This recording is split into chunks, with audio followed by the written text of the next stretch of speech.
16 anos após a morte do imperador Marco Aurélio, Roma é governada pelos corruptos imperadores gêmeos Geta e Caracalla. O sonho de Aurélio de uma Roma perfeita se desfez, pois a agressão dos gêmeos está se espalhando pelo império e lentamente levando-o à ruína, tornando a queda da grande cidade inevitável. No reino norte-africano de Numídia, Hanno vive uma vida tranquila com sua esposa Arishate. Contudo, a paz é interrompida quando os sirenes anunciam uma invasão do exército romano. Ao verem a fumaça vindo da cidade, Hanno e Arishate vestem suas armaduras e se juntam ao restante dos cidadãos para ouvir o líder Jugurtha traçar um plano de defesa. Antes de partirem para a batalha, Hanno e Arishate trocam anéis e prometem cuidar um do outro. O casal se junta à equipe na muralha, e Hanno faz um discurso inspirador. Logo, os navios romanos liderados pelo general Acácio aparecem na costa, e os Númidas atacam com catapultas e arcos. Os navios sofrem grandes danos, mas Acácio ordena que seus homens avancem enquanto retalham com suas próprias catapultas e arqueiros. O fogo se espalha em ambos os lados, e muitos homens morrem em poucos minutos. Quando os navios alcançam a fortaleza, o exército romano abaixa plataformas e invade. Acácio continua liderando, abatendo soldado após soldado com sua espada sem piedade. Hanno faz o mesmo do seu lado, matando romanos com velocidade impressionante. Enquanto os romanos invadem a fortaleza usando força dos seus escudos como proteção, Arishate dispara flechas de cima, oferecendo cobertura aos espadachins. Ao vê-la, Acácio ordena que seus arqueiros atirem nela, e Arishate é atingida fatalmente. Hanno assiste em horror ao corpo de Arishate cair no mar, e um romano o atinge por trás, fazendo-o cair também. Inconsciente, Hanno vê o mítico barqueiro levando Arishate para o além.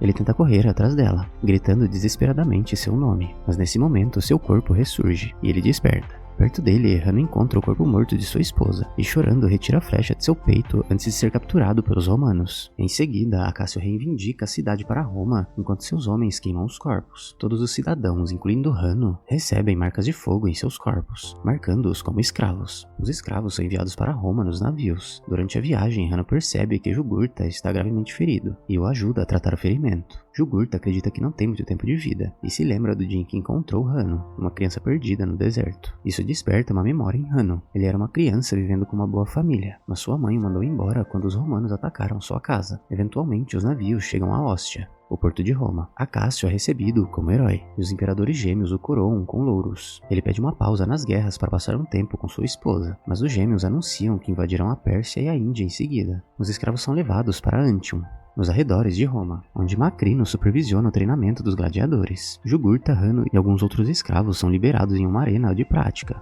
onde devem lutar contra babuínos ferozes. Soldados escondidos atiram dardos nos babuínos para torná-los mais violentos, e logo as feras estão atacando os escravos com dentes mortais. Jugurtha se recusa a lutar e se ajoelha, esperando o fim. Hanno tenta salvá-lo das criaturas, mas é tarde demais, e Jugurtha morre. Quando o babuíno ataca Hanno, ele o detém colocando suas correntes na boca do animal e mordendo sua perna. Em seguida, estrangula o babuíno até a morte com suas correntes, impressionando o Macrino, que decide comprá-lo. Depois disso, Hanno e seus companheiros são levados para os alojamentos com o restante dos escravos de Macrino, que zombam dele imitando o barulho de babuínos. Depois de alimentados, os escravos são levados a Macrino, que avalia os novos recrutas. Hanno se recusa a falar, então Macrino ordena que o treinador de gladiadores, Vigo, lute contra ele. A princípio, parece que Hanno está em desvantagem, mas ele logo se recupera e luta com habilidade impressionante, derrotando Vigo. Então Hanno é levado aos aposentos privados, onde Macrino explica que escolhe gladiadores por sua raiva, e Hanno tem muita. Hanno finalmente fala, dizendo que seu objetivo é matar Acácio, e Macrino explica que ele pode alcançar isso se vencer luta suficiente em Roma. Enquanto isso, Acácio se reúne com sua esposa Lucila, filha do imperador anterior. Ele admite estar cansado da tirania dos gêmeos, e os dois começam a planejar uma rebelião para tornar Roma grande novamente. Algum tempo depois, Macrino leva Hanno a uma festa na cidade, oferecida pelo senador Trax. Hanno e um dos escravos de Trax são forçados a lutar com espadas até a morte na frente dos imperadores. A princípio, Hanno se recusa a matar, e ataca o outro homem usando móveis e objetos ao redor, mas o adversário não se rende, e Hanno não tem outra escolha a não ser apunhalá-lo com a espada. Geta fica muito impressionado e pergunta a Hanno de onde ele vem, mas Hanno responde com uma citação sobre o inferno, da Eneida de Virgílio. Felizmente, os imperadores acham a poesia divertida, e ficam ansiosos para ver Hanno na arena. Após a festa, Macrino repreende Hanno por ser insolente diante dos imperadores, e pergunta onde ele aprendeu tais palavras. Hanno diz que sua cidade tinha um prisioneiro romano, e ele aprendeu algumas histórias com ele, mas Macrino não acredita. Para surpresa de Hanno, ele recebe 2 moedas pela luta, e descobre que gladiadores podem economizar para comprar sua liberdade. Naquela noite, em uma câmara secreta, Lucila e Acácio se encontram com alguns senadores, para compartilhar seus planos de salvar Roma. Acácio explica que o exército romano é leal a ele, e os senadores concordam em apoiá-lo. Alguns dias depois, Hanno e outros escravos são levados a Roma para os jogos de gladiadores no Coliseu. Eles ficam impressionados com a arquitetura e as estátuas, mas também percebem todos os pobres nas ruas. Macrino se encontra com Trax, e eles concordam em dobrar suas apostas. No Coliseu, os imperadores recebem Acácio e Lucila nos assentos principais, e a multidão grita o nome do general. Após algumas palavras de Acácio, os escravos entram na arena, e o campeão gladiador Glício aparece montado em um rinoceronte. Hanno age como líder do grupo e traça uma estratégia para desviar dos ataques do rinoceronte. No início, tudo vai bem, mas logo um escravo é derrubado. O ferimento faz correr mais devagar, permitindo que Glício o capture com algumas bolas, e o rinoceronte o mate com seu chifre. Então Hanno esfrega a terra nas mãos, o que lembra Lucila do seu antigo amante Maximus, o protagonista do primeiro filme. Ele joga um pouco de terra no rinoceronte para distraí-lo, e salta para fora do caminho, fazendo o animal colidir com a parede. Glício cai do rinoceronte e se machuca, mas ainda consegue se mover e vai atrás de Hanno. Enquanto os homens lutam ferozmente, Geta se lembra da citação que Hanno compartilhou na festa, e Lucila a interpreta como outra pista. Hanno e Glício continuam lutando intensamente, usando qualquer arma que conseguem pegar na arena. Quando Glício consegue derrubar Hanno, Caracalla escolhe sangue, mas Lucila pede misericórdia. Geta faz um gesto de positivo para poupar Hanno, que responde dizendo que não quer a piedade dos romanos e volta a lutar. Em poucos movimentos ele consegue esfaquear Glício, e a multidão grita para matá-lo. Dessa vez, Geta faz um gesto de negativo, e Hanno decapita Glício com sua espada. Agora a multidão e até mesmo os outros escravos gritam o nome de Hanno. Nos aposentos dos gladiadores, o Dr. Ravi cuida dos ferimentos de Hanno. Após a luta, Lucila vai para seus aposentos privados e junta as pistas que viu naquele dia. A citação e o gesto com a terra afirmam que Hanno é Lúcio, o filho que ela teve com Maximus. Quando Lúcio era criança, ele era o único herdeiro legítimo do trono, e então Lucila o enviou embora para salvá-lo das pessoas que queriam matá-lo pelo poder. Lucila chora ao perceber que seu amado filho está de volta, e convida Macrino para compartilhar uma refeição. Ela tenta agir casualmente enquanto pergunta sobre seus escravos, mas Macrino percebe que ela está escondendo algo. Mais tarde, Macrino faz perguntas e descobre que Lucila tinha um filho que desapareceu. Rumores diziam que o falecido marido de Lucila não era o pai do menino porque ele preferia a companhia de homens. Essas informações ajudam Macrino a começar a ligar os pontos. À noite, Lucila escapa por um túnel secreto e encontra um amigo senador, que a conduz furtivamente até as celas dos gladiadores. Hanno revela que se lembra dela e seu verdadeiro nome, mas diz que Lúcio está morto e que ele agora é apenas Hanno. Lucila tenta se explicar, mas Hanno grita com raiva e a expulsa. Quando Lucila retorna para casa, ela conta a Acácio que seu filho está vivo e implora por sua ajuda, o que é ouvido por uma empregada. Na manhã seguinte, Hanno está treinando com os outros escravos, mas Vigo, ainda amargurado, manda o grupo embora e faz Hanno esperar sozinho o mecanismo de remo. Ao final do dia, as mãos de Hanno estão em carne viva, então Ravi cuida delas enquanto compartilha a sua história. Ravi é um homem livre e poderia já ter voltado para sua terra natal, mas conheceu uma mulher e começou uma nova vida em Roma. A próxima luta de gladiadores será em navios. A arena é preenchida com água e alguns tubarões nadam nela. Os oponentes disparam flechas flamejantes, e sempre que um homem é atingido, seu corpo cai na água e vira comida de tubarão. Hanno diz a sua equipe para continuar remando, e quando eles se aproximam o suficiente do outro navio, destroem os remos dele. Flechas continuam voando e matam mais alguns homens, mas isso não impede a equipe de Hanno de remar. Como o inimigo não consegue se mover sem remos, o navio de Hanno avança e colide com o outro, quebrando-o ao meio. Então, Hanno e seus homens saltam no barco inimigo para começar a matá-los um por um. Mais corpos caem na água, enquanto o navio quebrado é empurrado contra a parede, colocando Hanno perto dos assentos principais. Ele pega uma besta e atira em Acácio, mas um lutador o empurra no último segundo, e ele erra. A flecha aterrissa entre os gêmeos. Interpretam isso como um ataque pessoal. Após a luta, os escravos gritam novamente o nome de Hanno. Vigo aparece para repreendê-lo pelo truque com a besta, mas Hanno diz que Vigo deveria ficar feliz por a flecha não ter sido para ele. Enquanto isso, a empregada de Lucila conta todos os segredos a Trax. Mais tarde, Macrino vai à casa de Trax para pegar todo o dinheiro de suas apostas, apontando que agora essa é sua casa. Em vez de dinheiro, Trax paga com segredos, de que haviam rebeldes planejando destronar os gêmeos, mas o plano foi adiado até que um certo gladiador seja resgatado da arena. Naquela noite, soldados do palácio capturam Lucila em sua casa. Nos aposentos dos gladiadores, Acácio e seus homens entram furtivamente para resgatar Hanno. No entanto, os soldados dos imperadores já estão esperando e rapidamente disparam flechas nos homens antes de capturar Acácio. O casal é levado para ver os gêmeos, e Geta repreende-os por sua traição, apenas para Acácio rir dele. E isso enfurece Caracalla, que pega uma espada e tenta matar Acácio. Geta imediatamente o impede, dizendo que o castigo deve ser público. Após o casal ser levado para uma cela, Macrino aponta que crucificação é para ladrões, e Acácio é um herói. Assim, se os imperadores quiserem permanecer bem vistos pelos cidadãos, enviar Acácio para a arena seria uma ideia melhor. No dia seguinte, Ravi mostra a Hanno o santuário dos campeões gladiadores, e Hanno percebe que o nome de Maximus foi riscado. Porém, no túmulo de Maximus, sua armadura e espadas ainda estão bem conservadas. Na parede, Hanno lê: o que fazemos nessa vida ecoa na eternidade. Para a próxima luta de gladiadores, soldados extras protegem os assentos principais, e Lucila é mantida algemada. Acácio é o primeiro gladiador, e deve lutar contra soldados da guarda pretoriana. Ter tantos oponentes não é fácil, e Acácio é ferido algumas vezes, mas ele ainda é um guerreiro magnífico, e consegue matar todos os soldados com sua espada. Em seguida, Hanno entra na arena e começa a lutar com Acácio, deixando a multidão sem saber por quem torcer. Ambos os homens são lutadores excelentes, e a batalha continua por um bom tempo sem sinais de terminar. Eventualmente, Acácio se cansa e diz a Hanno que conhece sua verdadeira identidade. Ele solta suas espadas e levanta a mão como sinal de rendição. Geta imediatamente faz o gesto polegar para baixo, mas antes que Hanno levante sua espada, Acácio explica que ama verdadeiramente Lucila e que teria morrido por Maximus. Isso faz Hanno largar sua espada também. Os imperadores ficam furiosos e ordenam que os arqueiros realizem a execução. As flechas matam Acácio imediatamente, e Hanno pergunta à multidão se é assim que Roma trata seus heróis, alertando que os cidadãos deveriam esperar um tratamento ainda pior. A multidão começa a vaiar os imperadores, e os guardas seguram o povo enquanto os líderes deixam o Coliseu. Naquela noite, Macrino visita Hanno e pergunta por que ele poupou Acácios. Hanno explica que construir uma Roma melhor é possível, mas Macrino considera isso um sonho impossível, e lembra Hanno de que ele é apenas uma ferramenta. Nas ruas, os cidadãos estão em revolta, incendiando vários locais enquanto clamam pela cabeça dos imperadores gêmeos. Os soldados tentam detê-los, mas a multidão se supera em número e força. Nos aposentos reais, Geta e Caracalla discutem sobre o que fazer. Caracalla culpa Geta por tudo, e Geta responde jogando água no rosto de seu irmão. Furioso, Caracalla sai do quarto, seguido por Macrino, que o manipula ao sugerir que Geta o culpará publicamente. Cansado de dividir tudo, Caracalla pega uma lâmina e corta a mão de Geta. Geta impede Caracalla de ir além, lembrando de que o ama, o que causa hesitação. De repente, Macrino aparece atrás de Caracalla e guia sua mão para cortar a garganta de Geta várias vezes antes de esfaqueá-lo. Na manhã seguinte, Lucila visita Hanno e entrega o anel de Maximus. Em troca, Hanno expressa suas condolências antes de se reconciliarem com um abraço. Enquanto isso, Caracalla assume o trono e anuncia que seu macaco será seu primeiro cônsul, enquanto Macrino será o segundo. Macrino apresenta a cabeça de Geta aos senadores e pede mais poder para proteger o governo, o que resulta na sua nomeação como líder da guarda pretoriana. Depois, Macrino visita Lucila e revela que foi escravo do pai dela, declarando que planeja acabar com a linhagem imperial, tornando-se um imperador. Ao mesmo tempo, Hanno entrega o anel a Rave, pedindo que o leve ao exército de Acácios em Ostia. Antes de partir, Rave entrega a Hanno as chaves das celas. No dia seguinte, Rave evita alguns guardas para alcançar o general, que imediatamente concorda em ajudar ao saber que o anel foi enviado por Lucius, o príncipe de Roma. No Coliseu, Vigo anuncia que esta será a última luta de Hanno e mostra a espada de madeira na liberdade, que ele pode ganhar se defender sua mãe. De repente, Hanno abre a cela e derruba Vigo antes de matá-lo lentamente com a espada de madeira. Os outros escravos também saem de suas celas e matam rapidamente os guardas que tentam detê-los. Enquanto os escravos abrem caminho, Hanno vai até o túmulo de seu pai para pegar sua espada e sua armadura. Hanno ainda tem a flecha que matou Arechat e promete usá-la no momento certo. Em seguida, ele faz um discurso inspirador para os escravos, e concordam em lutar por sua liberdade. Então ele entra na arena e encontra Lucila amarrada a um poste, cercada por senadores rebeldes. Enquanto a multidão grita seu nome, soldados reais entram na arena e são vaiados pela multidão. Mas antes que possam atacar, os escravos correm para ajudar Hanno a lutar com números equilibrados. Uma batalha feroz começa. Caracalla fica empolgado com a luta, mas Macrino se frustra e ordena que chamem a cavalaria. Contudo, isso não é possível, pois a cavalaria está protegendo a cidade contra o exército de Acácios, que está chegando de Ostia para invadir. Alguns soldados ainda são enviados para a arena e começam a matar tanto escravos quanto senadores sem piedade. A multidão entra em pânico e um guarda dispara uma flecha que mata um espectador. Isso é a gota d'água, e agora a multidão começa a se revoltar, empurrando os soldados dos muros e enfrentando mais baixas no processo. Enquanto todos estão distraídos, Macrino aproveita para assassinar Caracalla, inserindo um punhal em seu ouvido. Na arena, soldados suficientes são mortos para criar uma brecha, e Hanno tenta resgatar sua mãe. Nesse momento, Macrino atira uma flecha que perfura o coração de Lucila. Antes de morrer, ela dá suas últimas palavras de encorajamento a Hanno. Em seguida, Macrino foge a cavalo para se juntar ao exército nos portões, mas Hanno rouba um cavalo para persegui-lo. Minutos depois, a guarda pretoriana encontra o exército de Acácios liderado por Rave fora da cidade. Hanno enfrenta Macrino, apresentando-se como Lucius, o verdadeiro herdeiro do trono. Ele derruba Macrino do seu cavalo e os dois começam a lutar com espadas. Macrino se mostra um oponente formidável, quebrando a espada de Hanno e jogando terra em seu rosto para cegá-lo. Então ele empurra Hanno para o rio e começa a esfaqueá-lo, mas a armadura bloqueia os golpes. Hanno tem uma visão do pós-vida novamente e se lembra das últimas palavras de sua mãe, ressurgindo com força renovada. Ele golpeia Macrino, recupera sua espada e corta o braço do inimigo antes de desferir o golpe fatal em seu estômago. Após o corpo flutuar para longe, Hanno relembra o sonho de seu avô de uma Roma perfeita. Os soldados gritam em apoio e concordam em não lutar mais. Naquela noite, Lucius vai até a arena, pega um pouco do sangue de Lucila e mistura com a terra, em nome de seu pai.